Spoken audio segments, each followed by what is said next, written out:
Festive atmosphere for sure. Now here we come across the Patawalonga. We've come from Barrett Reserve down at West Beach, and we're making our way up to Anzac Highway to rejoin the original route there at Adelphi Terrace.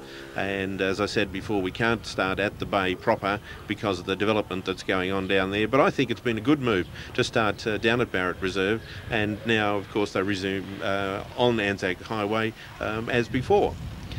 We're just talking about some of the older cars in the event, and that old 1898 Benz, was it? Yes. How do you feel about some of the preparations for these vehicles? Will most of them make the run?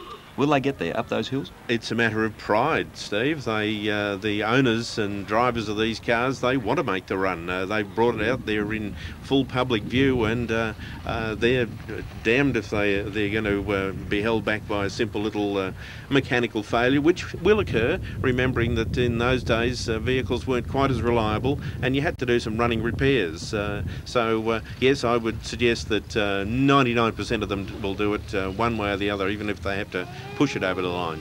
Now we've got cars have come all the way from Queensland. I was speaking to somebody, they've just before the event started this morning, and they've driven all the way down from Queensland. I think there's more than one of those vehicles. Some from New South Wales, Victoria, as we said, Janet Holmes of Courts brought their Packard over from Western Australia. There's a fair range represented here, isn't there? It's a national event. They do come from all over the country to be part of the Bay to Birdwood, but what strikes me is the vast majority of them, and I said over 1,500 vehicles, are from right here in South Australia.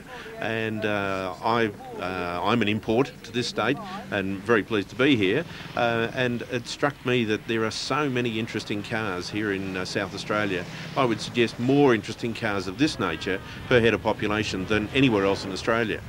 And the other thing is the variety of cars. You'll see Australian cars, just the odd few Holdens up to 1949. Of course, not many had been made, but we've got American cars, British cars, European cars, French, German, Italian, and nowhere else in the world would you see this sort of variety. If you went to a run in Britain, for instance, you'd see a lot of British cars, but you wouldn't see an Australian car, probably not too many Americans. Same if you went to America. They'd have their own cars, but not from other countries. So this run, the Bay to Birdwood, is quite remarkable for that. Coming up Anzac Highway here, this is the first long leg, if you like, from the bay right up through to Green Hill Road, and then through there onto Fullerton Road, and then we head out, of course, to the hills. My dad had an old bull-nosed Morris, and I wish he'd kept that, because I reckon it'd be worth a few bob now, John. Yes, indeed. That's one thing that strikes me about the day, the number of people who say, we used to have one of those, or I learned to drive in one of those. Have a look at this, the refreshment truck. He's got his Yaski, and he's got some more traditional containers on the back there. Yes, there'll be brown lemonade in the back of that, I imagine. Keep everybody happy when they get to Birdwood. At the end of the run. And here's yet another fire engine. Tell us a bit about this one. This Barossa Valley Preservation Society, I noticed there. Yes, now it's surprising, or perhaps it's not surprising, just how many fire engines have been preserved, remembering that fire engines generally in their life don't do a lot of miles. It's not as if they're in daily use. So some of these things have just been superseded and pushed aside, and it's not too much of a job to restore them. It's once again become a matter of pride, and in some cases it's local fire brigades who have done it. Okay, we're heading up here, and some of the older vehicles in of this type of vintage that we're looking at. How about the blokes on the penny farthing here? Now this, they're certainly not going to get that far, are they? This has got to be hard work. he's puffed already. He's having a fuel stop. Have a look at this. We might catch up with him a bit later and just see how far he actually gets on that thing, I think. That'll be hard work, Steve. Not for me. Now look, it's a huge event for Adelaide too, as you mentioned earlier, but the number of people that turn out, line Anzac Highway, and in fact the whole route right up through the hills, it's just staggering, really. Yes, it's like one enormous picnic, about 30 kilometres long. People sit out there and get their best spot, best vantage viewing spot from first thing in the morning, and bring lunch and wave and watch the whole thing pass in front of them. Try to get the kids interested as well.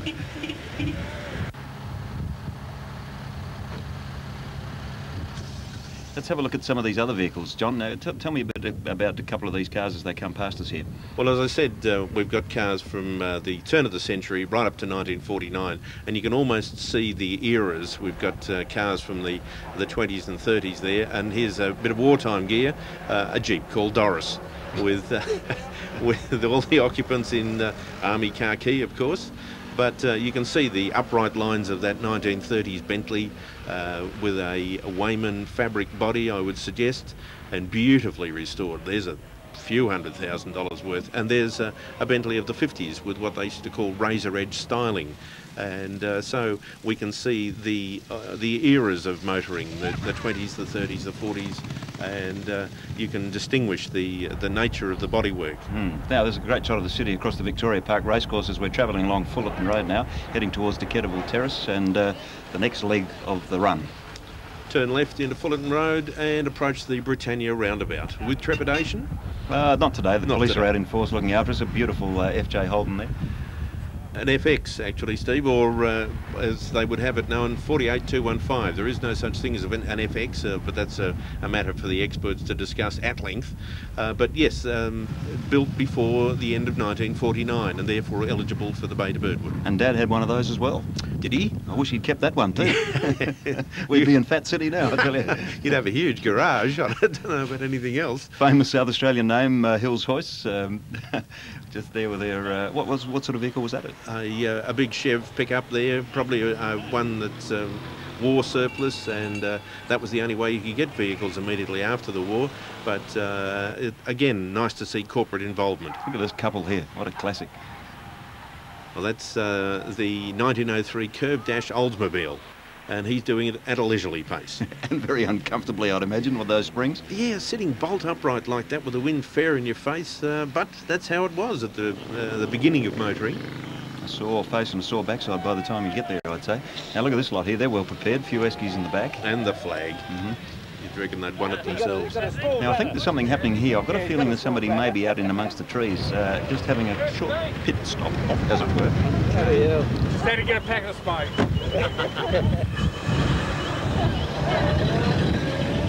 Yeah, certainly an interesting crowd amongst that one. And yet another fire engine. Certainly doing it in comfort here, although without the ladder this time. Have a look at the stylish bodywork with the cutaways there, so the no doors on them, of course. Firemen springing into action as soon as they arrive. Now we're coming along Hackney Road here with the Botanic Gardens just off to the right-hand side. It's a beautiful spot through there. The next leg of the route then takes us up the main northeast road. Look at this, another old flat-top truck. We see a few of these in the run too, John. With all the comforts of home, they brought the lounge from the... With the seatbelt and all. Yes, I hope so. Now this one's a beauty. Mum's driving this one, got the two in the back. I don't know what she's done with husband, but unless he's just having a quiet snooze in the other seat there. Okay, we're coming up now towards another famous landmark, the Buckingham Arms Hotel, right there in the background as we head up to the lower part of the main northeast road. It's an interesting range of vans too, I've noticed in this event. Bakers vans, milk vans, you name it. They've become much more the thing. It's getting more expensive to restore some of these cars. Uh-oh, I think we've got some problems. There's our couple. Let's see what they have to say about this. The vehicle or me? Right, the vehicle, I don't know, apparently we blew a head gasket, whatever that means. And yeah, no, I've just going on for that. So it could be a long walk to Birdwood. Yes, I'm not looking forward to it. Sorry to interrupt your troubles there, old chap. What's happened? Well, on a head gasket. I need someone with a decent ring spanner or separate set to pull it down. So, all right, there's the partner. Oh, okay. Around the edge. Have you got a spare gasket? No, I can probably, if I can tighten it down enough, I can certainly get it mobile.